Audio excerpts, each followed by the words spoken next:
काव्य आणि जीवाचे सत्य सर्वांसमोर येणार, कारण सुनीताला त्या दोघांचे फुटेज सापडले.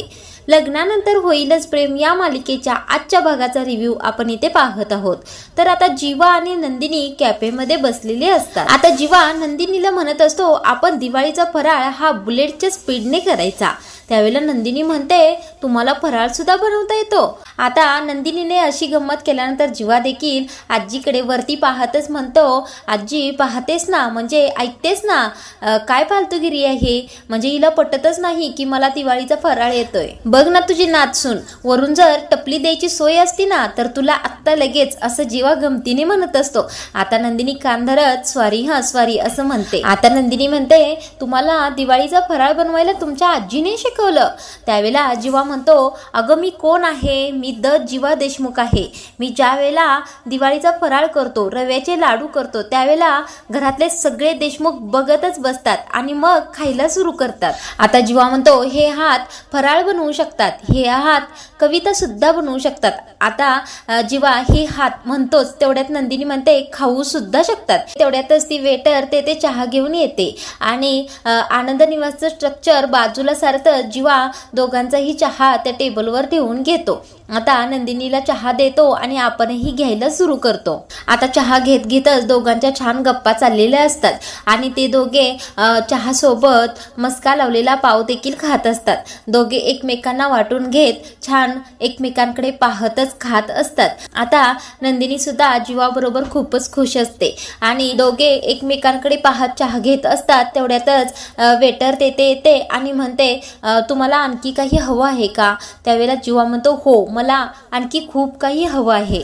आता जीवा म्हणतो, बाबांच्या नजरेत अभिमान हवा आहे, दादाच्या नजरेत शाबासकी हवी आहे, आईशी खूप गप्पा हव्या आहेत आणि या ज्या मॅडम आहेत ना यांच्या चेहऱ्यावर हलकीशी स्माइल हवी आहे. इतकं सगळं हवं आहे, आता बोल, असं जीवा त्या वेटरला म्हणत असतो.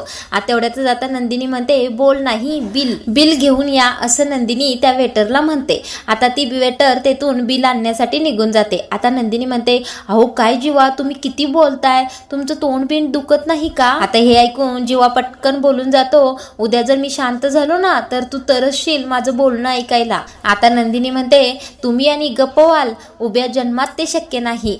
आता इतक्यातच ती वेटर बिल घेऊन येते आणि नंदिनी ते बिल घेत असते. तेवढ्यातच जीवा करून हिसकावून ते बिल घेतो. मी माहोल केला आहे म्हटल्यानंतर मीच बिल देणार ना, असं जीवा म्हणतो. आता जीवा पाकिटामधून 500ची नोट काढतो आणि त्या वेटरला देत असतो. म्हणजे नेमकं किती बिल झालं आहे हे जीवानं पाहिलेलंच नसतं आणि 500 रुपये त्या वेटरला देत असतो. आता ती वेटर काहीतरी सांगण्याचा प्रयत्न करत असते पण जीवा काही तिला बोलूनच देत नाही. आता जीवाला वाटत असतं की कमी बिल झालं आहे मी जास्त देत आहे, म्हणून कीप द चेंज असं म्हणत असतो. आता ती वेटर सांगण्याचा प्रयत्न करत असते की 500 नाही तर 800 रुपये बिल झालं आहे. आता ती वेटर खरंच म्हणते, अहो 500 रुपये नाही तर 800 रुपये बिल झालं आहे. आता हे ऐकून नंदिनी हसायला लागते आणि म्हणते, थांबा मी देते. आता 800 रुपये बिल झालंय म्हटल्यानंतर जीवा म्हणतो, अगं असं सांग ना, मग कधी सांगणार तू, असं म्हणतच पाकिटामध्ये पैसे शोधत असतो. तर त्याच्या पाकिटामध्ये फक्त 500 रुपये असतात. आता जीवाच्या पाकिटामध्ये पैसेच नसतात म्हणून तो स्वॅप कर असं म्हणून कार्ड देत असतो. त्यावेळेला ती वेटर म्हणते, नाही इथे स्वॅपची सोय नाही.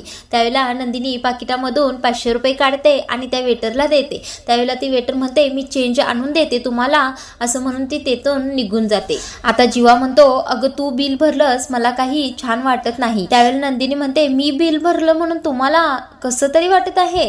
त्यावेळेला जीवा म्हणतो, नाही ग, मी ज्या वेळेला कोणालाही चहा कॉफी देतो त्यावेळेला मीच बिल भरत असतो. आता नंदिनी म्हणते, म्हणूनच तर मी तुमच्या आयुष्यात आली आहे.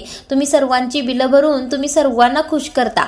आता मी तुमचं बिल भरून तुम्हाला खुश करणार आहे. आता जीवा म्हणतो, अगं तू माझ्या आनंदाचं ठीक आहे पण तुझ्या आनंदाचं काय, तुझा आनंद कशात आहे. त्यावेळेला नंदिनी म्हणते, हा माझा आनंदाच्या बऱ्याच गोष्टी आहेत पण ज्यावेळेला तुम्ही कविता करता त्यावेळेला मला फारच आनंद होतो. आता जीवा म्हणतो, कविता म्हटलं की माझ्या अंगावर काटाच येतो. त्यावेळेला नंदिनी म्हणते, का बरं. त्यावेळेला जीवा म्हणतो, त्या दिवशी आनंद निवासच्या अॅनिव्हर्सरी दिवशी मी कविता केली आणि आनंद निवास पाडण्यासाठी बुलडोजरच आला. आता नंदिनी लगेच विषय बदलते आणि म्हणते, जीवा एक वेळेस वेळेस तुम्ही काहीही नाही केलं तरी चालेल, पण तुम्ही कविता बनवा, कारण मला कळलं आहे कविता तुमचा श्वास आहे. तुमच्याकडे पैसे नसले तरी चालतील, पण तुमच्याकडे कविता असायला हवी. आता नंदिनी अशी बोलतच असते, तेवढ्यातच ती वेटर येऊन बिल देऊन आणि नंदिनीचे उरलेले पैसे परत देऊन निघून जाते. आता जीवा त्याच बिलावर कविता लिहायला सुरू करतो. आता नंदिनी म्हणते, जीवा तुम्ही काय लिहित आहात? त्यावेळेला जीवा म्हणतो, मी कविता लिहित आहे. आता थोडा वेळ जीवा कविता लिहितो, नंदिनी पाहतच राहते. नंदिनी म्हणते, झाली का कविता लिहून? त्यावेळेला जीवा म्हणतो, हो, व्यवहारापेक्षा कविता महत्वाची. आता जीवा म्हणतो, ऐकणार का तू कविता? त्यावेळेला नंदिनी म्हणते, हो. आता जीवा खूप छान कविता नंदिनीला म्हणून दाखवत असतो. जीवा कवितेच्या शेवटी म्हणतो, ज्याच्या डोक्यामध्ये व्यवहार आणि बिलावर आकडे असतात ते लोक जेवतात, आस्वाद घेत नाही. जोपर्यंत माणसामध्ये कविता आहे तोपर्यंत माणसामध्ये यंत्र प्रवेश करत नाही. आता अशी छानशी कविता ऐकून नंदिनी टाळ्या वाजवायला सुरू करते. आता टाळ्या वाजवतच नंदिनी म्हणते, खूप छान कविता बनवली आहे.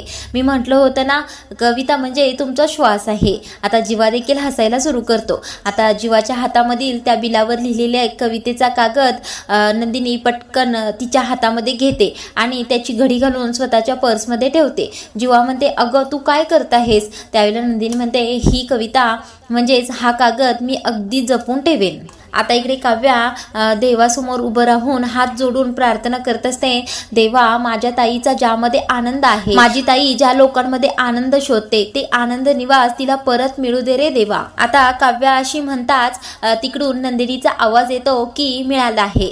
आता तिच्याजवळ ते आनंद निवासचं स्ट्रक्चर हातामध्ये घेऊन काव्याजवळ येते. आता काव्या म्हणते, काय ताई आनंद निवास परत मिळाले? त्यावेळी नंदिनी म्हणते, हो, आपला आनंद निवास आपल्याला परत मिळाला आहे. आता हे ऐकून काव्या खूपच खुश होते. अगं ताई काय सांगतेस, म्हणजे हे ऐकून मला खूपच आनंद झाला आहे, किती आनंदाची बातमी दिली आहेस, असं म्हणून काव्या खूपच आनंद व्यक्त करते. आता नंदिनीच्या हातातील आनंद निवासचं स्ट्रक्चर पाहून काव्या थोडी गमतीनेच म्हणते, हे स्ट्रक्चर कोणीतरी मोडलं होतं रागाच्या भरात. आता नंदिनी म्हणते, कुणीतरी कशाला, मीच मोडलं होतं हे, आणि आता मी आणि जीवानी हे पुन्हा जोडलं आहे. आता नंदिनी म्हणते, काव्या जीवानी फक्त आनंद निवास जोडलेलं नाही तर त्यांनी ते परत मिळवून दिलं आहे मला.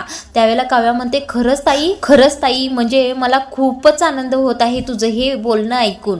आता तिच्या हातातील स्ट्रक्चर घेतच काव्या म्हणते, दे इकडे हे आनंद निवास, देवापुढेच ठेवते, कुणाचीही नजर नको लागायला तुझ्या आनंद निवासला. आता काव्या म्हणते, ताई असं शॉर्ट मध्ये काही सांगू नको, सगळं सांग, नेमकं काय झालं?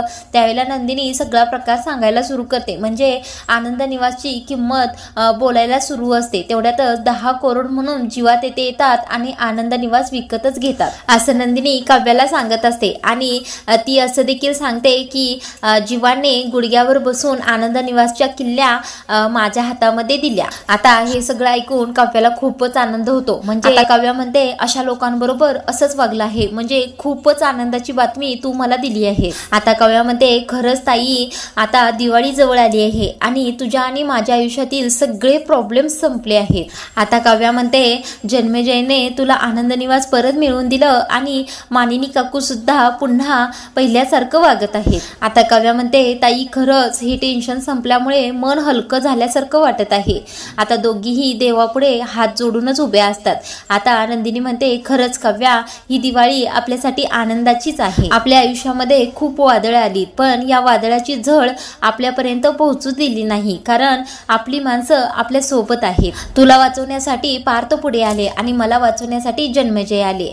खरं सांगू का काव्या, आपल्या दोघींच्या चेहऱ्यावरील आनंद फक्त या दोघांमुळेच आहे. आता या दोघी बोलतच असतात, इतक्यातच जीवा तेथे येतो. आता नंदिनी म्हणते, अहो काय, मला गेट जवळ सोडून कुठे गेला होतात तुम्ही? काही आणायचं राहिलं होतं का? आता नंदिनी म्हणते, एक मिनिट, म्हणजे तुम्ही गजरा आणलाय ना माझ्यासाठी? त्यावेळेला जीवा मानेनेच नाही करत असा गडबडलेला असतो. म्हणजे तेथे काव्य असते ना, तिला पाहून जीवा थोडा शांतच झालेला असतो. आता नंदिनीचं हे बोलणं ऐकून काव्याला जीवाचे आणि काव्याचे पूर्वीचे क्षण आठवायला सुरू होतात, ज्यामध्ये जीवाने काव्यासाठी गजरा आणलेला असतो आणि छानशी कविता सुद्धा केलेली असते. आता पुन्हा नंदिनी म्हणते, अहो काय आणलाय ना गजरा, मग द्या ना, मग कशाला लपवताय? आता या दोघांचं बोलणं असं ऐकून काव्या तिथून निसटायला बघत असते. ताई तुम्ही दोघं बोला, मी तुमच्यासाठी चहा बनवून आणते. तेवढ्यातच नंदिनी काव्याच्या हाताला धरते आणि म्हणते अगं काय आम्ही दोघं चहा घेऊनच आलोय, तू नको जाऊस. आणि काय ग जरा भांडणं यांच्याशी माझ्या बाजूने, असं नंदिनी काव्याला म्हणते. आता नंदिनी म्हणते काव्या तुला देखील गजऱ्याचा सुवास येत आहे ना. त्यावेळेला काव्या शांतच राहते. आता नंदिनी म्हणते काही गोष्टी लपवण्याचा प्रयत्न केला तरी सुद्धा लपत नाही. आता नंदिनीचं हे बोलणं ऐकून काव्या सुद्धा म्हणते हे मात्र ताई खरं आहे हा, काही गोष्टी लपवण्याचा कितीही प्रयत्न केला तरी त्या लपून राहत नाही. आता पुन्हा जीवाला आणि काव्याला पूर्वीचे क्षण आठवायला सुरू होतात. तेवढ्यातच आता काव्या म्हणते हा गजऱ्याचा सुगंध मात्र येतोय बर का. त्यावेळेला नंदिनी म्हणते अहो द्या, कुठे आणलाय. त्यावेळेला जीवा पटकन त्याच्या खिशातून गजरा काढतो आणि नंदिनीच्या हातामध्ये देतो. आता नंदिनी त्या गजऱ्याचा वास घेते आणि म्हणते हे काय अचानक गजरा कसा काय आणला. आता जीवा म्हणतो माझी जुनी सवय आहे, ज्यावेळेला आपण आनंदात असतो त्यावेळेला आनंदाला सुवासाची जोड लागली तर त्या आठवणी बराच काळ दरवळत राहतात. आता असं म्हणत म्हणत जीवा हलकीशी नजर काव्यावर टाकतो. आता काव्य तेथून जातच असते. तेवढ्यातच नंदिनी तिच्या हाताला पुन्हा धरते आणि म्हणते अगं काय कुठे निघालीस, मला माहित आहे तुला सुद्धा गजरा माळायला खूप आवडतो. आता काव्या म्हणते नाही नाही ताई, हा गजरा तुझा आहे, तूच माळ. त्यावेळेला नंदिनी म्हणते नाही काव्या, जे माझं आहे ते तुझं सुद्धा आहे. आता नंदिनी म्हणते मी गजरा माळणार आणि माझी बहीण माळणार नाही, असं होणारच नाही. आपण प्रत्येक गोष्ट वाटून घेतो की नाही, उगीच गजऱ्याचा अपवाद कशाला, असं म्हणतच नंदिनी काव्याच्या केसामध्ये गजरा माळते आणि म्हणते गजरा माळल्यानंतर किती सुंदर दिसते माझी बहीण. आता काव्या सुद्धा तो उरलेला एक गजरा नंदिनीच्या केसामध्ये माळते. आता दोघी देखील हसायला लागतात आणि नंदिनी जीवाला म्हणते जीवा आता सांगा बरं आम्ही दोघी बहिणी कशा दिसत आहोत. त्यावेळेला जीवा काहीच न म्हणता मानेनेच हो हो असं करतो. आता नंदिनी म्हणते ठीक आहे. आता नंदिनी हातामध्ये आनंद निवासचं स्ट्रक्चर घेते आणि रूम मध्ये ठेवते असं म्हणून तेथून निघून जाते. आता इकडे विक्रमची जोरदार दिवाळीची तयारी सुरू असते. लाइटिंग लावत असतात. तेवढ्यातच पिहू ते आणि म्हणते मामा इतक्यावर ते लाइटिंग लावू नको, नाही छान दिसणार. त्यावेळेला विक्रम म्हणतात हे लाइटिंग जितक्या वर लावेल तितकंच छान दिसेल. आता पुन्हा पिहू म्हणते, आता परत पिहू म्हणते म्हणजे आकाशातील तारे जसे चमचम करतात तसंच ना मामा. त्यावेळेला विक्रम म्हणतात हो हो तसंच. आता कसं दिसतायत बघ बरं, असं विक्रम म्हणाल्यानंतर पिहू म्हणते हो हो खूपच छान, माझ्यासारखे प्रिटी दिसत आहे. आता विक्रम स्टूलवरून खाली उतरतात आणि म्हणतात बस बस आता पुढचं काम नाही, चहा मिळाल्याशिवाय मी काहीही करणार नाही. आता विक्रम खूपच उत्साहात असतात. तेथूनच मानिनीला हाक मारतात, ए मानिनी चहा दे ना, आता काही तुला लोटंगण घालू का. आता मानिनी किचन मधूनच म्हणते हो देते ना, किती घाई करता हो. आता पिहू म्हणते आपली मामा अजून खूपच तयारी करायची बाकी आहे, म्हणजे आपण छान असे लाईनीमध्ये दिवे लावलेले नाही दिसले तर ती मामी रागवेल आपल्याला. आता पिहू म्हणते मामी कशी म्हणेल तुम्हाला ऐकायचं आहे का. त्यावेळेला विक्रम असं म्हणतात. आता पिहू म्हणते मामी असं म्हणणार की काय हो तुम्हाला साधे दिवे लावता आले नाही का तुमच्या आयुष्यात देशमुख. आता पिहूची ही गंमत ऐकून विक्रम म्हणतात हा जमतय जमतय, तुला एकदम भारी जमतय. त्यावेळेला पिहू म्हणते जमतय ना मला. मग आता जी फटाक्यांची लिस्ट दिली आहे ना त्यामध्ये 2 फटाके जास्त ऍड केले तर खूप बरं होईल. आता विक्रम म्हणतात अगं 2 काय 4 ऍड करतो, पण माझं एक काम कर ना. त्यावेळेला पिहू म्हणते काय तुम्हाला चहा हवा आहे ना. तेवढ्यातच मानिनी ते चहा घेऊन येते. आता मानिनी सुद्धा खूपच घाईत असते. ती विक्रमला म्हणते काय हो तुमचं मध्ये मध्ये चहाचं असतं, आमची तिथे फराळाची घाई चालू आहे आणि तुम्हाला सारखा चहा हवा असतो, काय तुमचं एक कठीणच आहे. आता मानिनी विक्रमकडे पाहतच म्हणते कठीण आहे बाबांनो तुमचं, अजून दिवे लावायचेच आहेत का. आता विक्रम म्हणतात नाही लावणार, तू जर माझ्याशी असं भांडणार असलीस तर अजिबात लावणार नाही. त्यावेळेला मानिनी म्हणते लावायचे असतील तर लावा, नाहीतर द्या, मला तुमच्या बरोबर भांडायला वेळ सुद्धा नाही, मला माझ्या सुनेबरोबर दिवाळीचा फराळ बनवायचा आहे असं मानिनी म्हणतच असते. तितक्यातच काव्या तेथे येते. आता काव्या म्हणते मला विक्रम काकांबरोबर दिवाळीचे दिवे लावायचे आहेत. आता मानिनी म्हणते लावा लावा, तुम्ही दोघे काय दिवे लावताय ते मी पाहते. आता काव्या सुद्धा खूपच गमतीच्या मूड मध्ये असते. ती म्हणते मानिनी काकू तुम्ही पाहाच, तुमच्या एका गाण्यामध्ये जितक्या चकल्या होतील तितकेच आमचे बाहेर दिवे लागतील. आता हे ऐकून विक्रम सुद्धा म्हणतात हा किती हुशार आहे मुलगी, ही माझी सून आहे ना, ती नेहमी माझ्या बाजूनेच बोलते. आता काव्या म्हणते हो विक्रम काका बोलणारच, आपली टीम एक आहे ना. त्यावेळेला विक्रम म्हणतात बघ बघ आमचे विचार कसे जमतात.